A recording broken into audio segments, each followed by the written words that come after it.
Dreaded Dinosaur wants to know, what was your biggest challenge working as a team? Hmm. To be quite honest, the challenge, it was never there for me. Like it was. So I'll tell you, there was one challenge, and this is a story included. So I usually took the heat. No surprise there. Mhm. Billy would shine a little bit up front. I'd shine a little bit up front, hit the wiggle, wiggle knee, 1, 2, kick out, bing, bang, boom. Here we go. We start the heat. Heat's on me now. Well, Billy would yell at me, and I mean yell at me when I was in the ring. Like, even if he's just saying tag me, like he yelled like it was the last thing on earth he needed people to hear. You know what I mean? Like and he yelled at me. And so one time, and I always say this too, and it's the truth. The stiffest part of any match I ever had is the hot tag to Billy, because Billy is his hand is like a muscled up catcher's mitt. And so you just reach your hand out there and he'd tag it and dislocate my shoulder, give me carpal tunnel every time, but he would come in like a ball of fire, man. And that's what you need when that hot tag goes down. That's what you need, is a man on fire. And so that would what were we talking about? Oh, so Biggest so so challenge, him yep, yelling at me. yep. He would yell at me so bad. And then I would one day I just had enough. And I came to him in the back and I said, "Hey bro, if you yell at me like that again, I'm gonna beat your big ass. Me and you are just gonna fight, you know." And he's like, "What are you talking about?" And I was like, "Dude, you yell at me in the ring every time." He's like, "I don't even know what you're talking about. I'm just talking." He's like, "I just talk like that." And so, but it was a whole big thing of like a month of me working up to telling him, "Hey, stop yelling at me, dude." Turns out he was just working, I mean, but he's a loud talker. he was working so good, he worked me.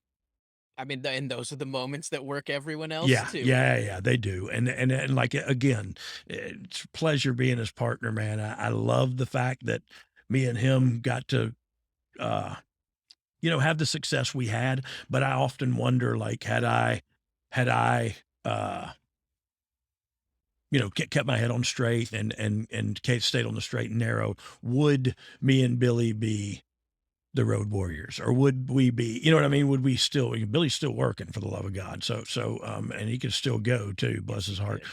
But I can't anymore. But would we still be an iconic tag team? And I guess we kind of are. But like, man, we ain't the Road Warriors. Don't get me, don't get me twisted. We ain't the Road Warriors. We ain't the Rock and Roll Express. We were the New Age Outlaws, and we did our own thing. But if we stayed together longer, could we have really made a name for ourselves in the tag team wrestling division? You know what I mean? Like because look, let's be honest, when the conversation about great tag teams comes up, you might hear a New Age Outlaws, but you probably won't, because we had a great run and we were entertaining and all that. But man, we just weren't together long enough to be these established great tag teams that you hear about. Dusty always used to say to me, Ryan Katz, the difference between good and great is just time. Yeah, it is time, man, and you can't establish your character in one show. You can't go out and go, "I'm gonna do this, and they're gonna know who I am." No, you're gonna need about 2 years of television time, and being on TV in a positive light a lot before they go, "Oh, yeah, I love that guy."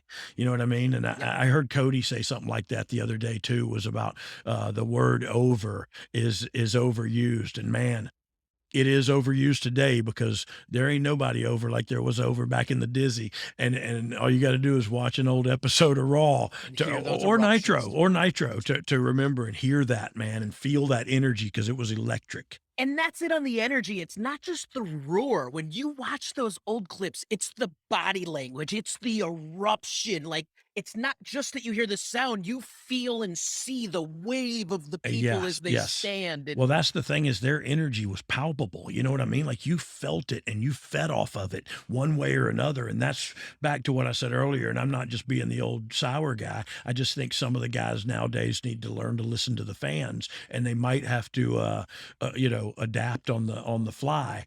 God forbid, and give the people what they want rather than the ping pong match they put together